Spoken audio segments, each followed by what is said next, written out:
I'm Danny Watson and welcome back to The Clique, a platform to inspire you and motivate you to get out of your own way and create a business and lifestyle that you are utterly obsessed with. Now, this video is for you if you are currently sat in a job that you don't love, wishing that there must be more to life than this, but you just don't have a clue where to start. So perhaps you want more freedom, perhaps you'd like to do work that you're actually passionate about, perhaps you'd like to be able to work from anywhere and travel the world taking your work with you, or perhaps you just want to earn a little bit more money than what you do currently.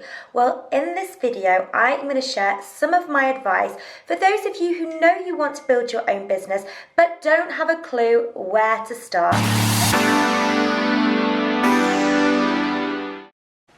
Hi guys, so this is for any of you who know you want to have your own business. You're perhaps frustrated in your job, but you don't have a clue where to start. So you don't have a clue what you should do for a business idea. Now, I find a lot of women coming to me and they have this same problem. So first of all, I'd like to say that you're not alone. It's actually a really difficult thing figuring out what you want to do with your life, especially if you've been in a certain job for a certain amount of time and you've not really given anything else a thought, so you've not actually considered all of your options. My very first piece of advice though is actually quite simple, and that is just to give yourself the luxury of time and space to really think about what it is that you want to do. So I know a lot of people that make most of their important life decisions in the shower or whilst they're doing some other task. It's always kind of a bit of an afterthought rather than them actually scheduling out a specific chunk of time as they would a meeting at work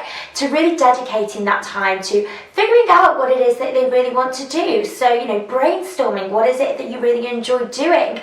Think about sort of how you like spending your time, thinking about what your ideal day looks like. So the first step is to just give yourself that luxury of time to sit, think, be alone with your thoughts and just figure out what it is that you'd really like to do. My second piece of advice ties in with this quite nicely because whilst just brainstorming your thoughts down is a really great idea, it's quite good to have some sort of structure when you are thinking about what you want to do with your life. And one exercise that I really love to do here is called the perfect day exercise. Now, the idea with this is to not get so much consumed with what it is that you want to do as a business idea, but think about what you want your day-to-day life to look like and work backwards from there. So in the perfect day exercise, you go through what your perfect day would be. Now, this is a perfect working day because let's face it, if you are a normal person who needs to go to work and you're not a lottery winner or a trust fund baby, then you are going to have to work. So we're talking about a perfect working day here. And chances are as well, you actually do want to do something quite impactful with your life. You don't want to just do nothing for your entire days. So a perfect working day. What does that look like for you? Where do you wake up? What do you spend most of your time doing? Who is it that you're working with on a day-to-day basis? What kind of work are you doing? It's a really great idea to just go through that day from start to finish and really map it out what that day really does look like for you, because then you'll have a really good idea of what kind of business will fit in with that ideal perfect working day. Now, the reason why this is so important is because I've met women that have got a certain fixation on a certain type of business, but then when we break it down as to what that will look like for them, what the reality of working in that business will look like for them, most of them actually aren't really happy with what they actually find out. So for example, I had a client who was adamant that she wanted to have a cupcake shop. So she loved baking, like that was her passion, that's what she really loved doing, and her idea for a business was that she would start this cupcake shop. So we went through this perfect day exercise and we figured out what her ideal day looked like, and as it transpired, she quite liked the idea of being able to work from wherever she wanted. It wasn't until we kind of tapped into this exercise that she realised how much she valued being able to travel when she wanted. And the whole thing with her business idea was that it was going to tie her geographically to one particular location. So all of a sudden she had this sort of idea which she thought was going to be her business idea. And then when she started to think about it, going to the shop every day, doing this sort of the same kind of routine day in, day out, even though she was really passionate about baking, the whole idea of owning a cupcake shop all of a sudden just felt a bit off in terms of what she wanted to do. So it is really, really important to ask yourself, in that business idea, if you do have a specific idea, what would your working day look like? And would you be happy doing that kind of day, day in, day out? Now, at this point, it's also worth noting that passions are a really good place to look to when you're trying to figure out what to do as a business idea. And it's the first thing you want to think and ask yourself, what are my passions? What are the things that I already enjoy doing? What are the current skill sets and qualities that I possess already? Because they're usually a good clue as to what you can do as a business. Now, at this point, I'd like to point out that no matter what your passion is, chances are there is a way for you to make a business out of it. And not only that, but a business that is aligned with the kind of lifestyle that you want to live as well. So as an example, I've come across women who have said, okay, my passion is yoga, but they've associated being a yoga teacher or having a business as a yoga instructor as being quite limiting, because you are obviously tied to other people's schedules. You perhaps have to work for another studio for some time. So that's kind of always put them off from doing it, because their whole idea is that they want to have this freedom business where they can travel wherever they want. And this may be the case with you as well. Perhaps you've got this passion for something, but you're thinking to yourself, how would that work in a business? How would that fit in with the kind of lifestyle that I want? And this is where online courses and online coaching comes really into play, because no matter what your passion is, chances are there's a way to package up your passion, your skill set, what you know about that subject matter into a product that somebody will eventually pay for. Now, a good example of this is a lady called Lane Ekman, who was, her passion was scrapbooking. So this is what she did for a hobby. She just absolutely loved scrapbooking. And she actually has made now a multiple six-figure business. In fact, it's probably even more than that by now, teaching other people how to do scrapbooking. So she runs online workshops, online programs, and they're all geared around this idea of helping you create your own scrapbooks. Now, you know, if you hadn't known about this, you'd think, would people actually pay for that? Does this thing actually exist? And it does, and actually she's doing really, really well off the back of it. So even if you've got a pretty obscure passion, you can guarantee that if somebody else has that passion, whatever you know about that certain subject matter, about that passion that you've got, you'll be able to package up that knowledge and that information and share that in a way that people will be willing to pay for online. The market for online programs is absolutely huge. It's one of the fastest growing industries in the world. So it's a really good opportunity for you as a business owner to make money from your passions online. My next piece of advice is to chat with women who've already got their own businesses and figure out what it was that triggered them to start the business that they have today. Because I always think this is quite revelatory, because quite often we just assume that women who are running hugely successful businesses, they've had that figured out for years. They've always known that that's what they were going to do. But in my experience, I found that this is rarely the case, and most of the women that I speak to, it's something that they've kind of figured out later on in life. So a lot of women that I've chatted with, they've not had their business for their entire lives. They've had careers previously, and their business has been something that they've later on stepped into.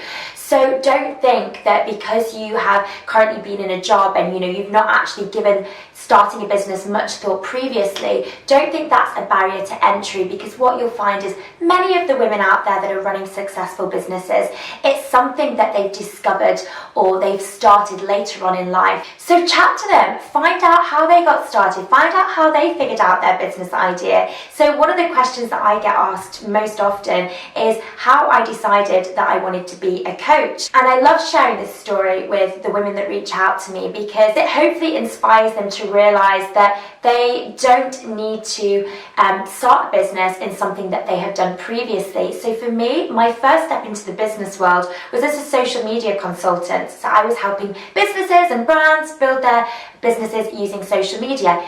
This was totally different to what I had done previously. I now work as a business coach, so helping women build their businesses as a coach. So I work alongside other coaches. Again, something that I never actually started out in my career. So don't feel that because you've not been doing something previously that those doors are closed for you, because I can promise you most women in business are doing things that are entirely new to them. What you will also find when you are chatting with other female entrepreneurs, so women that have already started their own businesses, it will start to open your eyes to exactly what's available to you. Now, quite often when we kind of go down this route of school, university, straight into a job, we get very, very narrow-minded as to what our options are. I know for me personally, I did a law degree and I never actually considered anything outside of law, so I just never really gave any of the options a thought. Whereas now, as soon as I got into the online world and as soon as I started building up my business online, I all of a sudden realised there were so many different opportunities that I didn't even realise existed. But it actually took me to go and reach out to people and speak with other people that were doing incredible things, that were doing creative businesses, to actually realise what other options were out there for me. So a great place to meet these women then are in Facebook groups. That's a really good place to find other female entrepreneurs that are doing amazing things. So I actually run my own Facebook group, which I will link to below.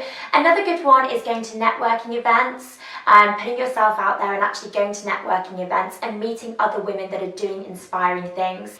Or even using just a platform such as Instagram to find people that are doing cool things with their lives and with their businesses that you can reach out to. So if you search for a hashtag such as hashtag female entrepreneur or hashtag girl boss or hashtag women in business, I'm pretty sure you will come up with a hell of a lot of women that are all doing pretty amazing businesses. So actually, if you use the hashtag We Are The Clique, that's another good one. So that's my own hashtag that I've created. A lot of women that are business owners are using that hashtag as well, and that will just give you an idea of the kinds of businesses some of these women are creating. And then just drop them an email. You know, they may not get back to you straight away, but when I was just starting out, I was emailing women all the time to kind of soak up with whatever advice and information I could get for them, and it really, really did help me get a bit of a better idea on what I wanted to do as a business. My next piece of advice is that your first step into the business world doesn't necessarily have to be the be-all and end-all. And in fact, actually, your first step into business, you can actually just think of it as a bit of a learning process. So my first step into business was actually as a social media consultant. That is not actually what I do now. Now, to begin with, the social media consultancy was a really, really great step into the business world because it gave me a bit of a taster of what it was like working for myself and bringing on clients and pricing myself and marketing myself. So it was a really great way for me to learn the ropes before I then launched into the business that I have today, which is my coaching business. So don't get too worked up about what that business looks like from day one, because chances are it might actually change later down the line. I found that starting my first business actually got me into the business world and actually got me into a network of these women that were all doing different things, and it made me aware of what kind of possibilities were out there for me. So as soon as I started my business and I was networking online, I soon discovered the coaching industry, which I hadn't done so previously, and I started to realize how amazing that industry was and how much that was aligned with what I enjoy and what I'm passionate about. And so that's what my business is now. My business is in the coaching industry. But if I hadn't have started that first business, chances are I still would be pretty unaware that the coaching industry even exists. So my point is, don't get too hung up on what that first business is. My next piece of advice is to give yourself a deadline for quitting your job. Now, in life, it is really, really easy to coast along, especially when you've got a regular salary coming in, and especially if you are kind of okay in your job, so you're not really hating it, but it's not amazing either. If you're just kind of settled and you get your salary each month and it's fine, that is the most dangerous place to be in. I think if you're really, really hating your job, that is often a great stepping stone to get out of your own way and do something completely different. But if you're just fine in your job, a lot of people, what they find is they coast along, and the next thing they know, 5 years have gone by and they're still in the same job, they're still hating it, but because so much time has passed, they find it really, really difficult to move. So what I would do is I'd give yourself a deadline for quitting your job. Now, with my own clients, so I help coaching clients build their coaching businesses online. I make them set pretty aggressive goals for quitting their jobs. So I always say to them, you want to be looking to quit your job within the next 6 months. That's mainly because the coaching industry, even if you're a new coach, it can move really, really quickly, and you can start to see the income in pretty quickly. So I always say sort of 6 months, but what that deadline looks like for you will depend on what your business is and how motivated you are to actually leave your job. But you don't really want to be setting that goal for any longer than a year, because I think as soon as a year passes, that's when you just get into that coasting territory. So make sure you are setting yourself a deadline for quitting your job. My last piece of advice is don't feel that you have to figure it all out on your own. There is so much help out there that you can get. So whether that is a coach, maybe it's a group coaching program, reaching out to a mentor, there's so many people out there that will be able to help you figure out what you want to do and what you're best aligned to do as a business. So don't feel that you have to figure it all out alone. In fact, the best way to get you to where you want to be quicker is to find somebody who will be able to help you on the journey. Now, on a final note, I get a lot of people asking me how I made the transition into my business. So I thought, just to finish, it'd be a great idea for me to share the transition of how I got into my business today. So like I mentioned, I started out in social media consulting. It's not what I do now. I've now transitioned into coaching, and this was mainly because I was working alongside a coach and I was networking with a lot of coaches and helping a lot of coaches, and I started to just ask questions, and I started to say, okay, what does your day-to-day life look like? And they told me that they would, work with clients, and it would all be via Skype, which meant obviously they could take their work anywhere. They'd go to these events, they'd host retreats, and I asked what kind of things did they do in their daily tasks within their business, and that was things such as, creating videos, writing blog posts, some of them were writing books, some of them were doing podcasts, and everything that they rattled off, I was like, wow, I'd love to do that, I'd love to do that, I'd love to do that, I'd love to do that. So it just seemed for me a really, really natural fit. But like I said, I only discovered it because I started speaking to people who I saw that were living an amazing life and had sort of this freedom and creativity within their business, and I just reached out to them and said, okay, how have you got to where you are today? Now, the coaching industry for me, discovering this industry has been an absolute game changer. It's completely changed my lifestyle, it's completely changed my income, and as I said, it wasn't something I initially started out in. It's something that's I've transitioned into over time, but now it's an industry that I am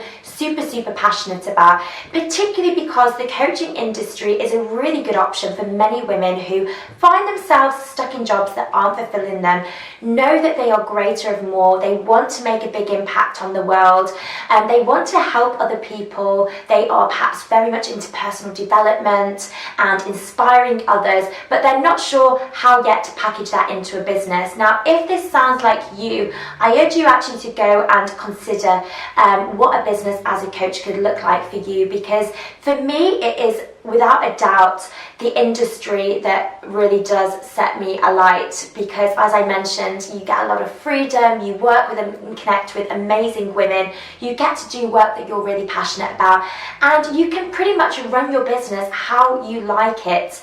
There is nothing that you have to do within that business. You get a lot of flexibility to focus on the things that you really enjoy, and anything you don't really have to give too much attention to. Now, if you're listening to this and you're thinking, oh, I quite like the sound of the coaching industry, I'd like to find out a little bit more, I'm more than happy to chat with you if you would like to find out about what a career in the coaching industry could do with you. So if you do, again, I've linked to a link down below where you can request a free strategy call with me. So this is a 20-minute call, one-on-one, where we can go over what a career in the coaching industry would look like for you and how you would go about getting started. Now, hopefully this video has given you some advice and some inspiration for those of you who are struggling to figure out your business idea, with lots of takeaways. But if you have any questions, please hit me up with an email. It's danny@wearetheclique.com. And please don't forget to subscribe. Thanks, guys.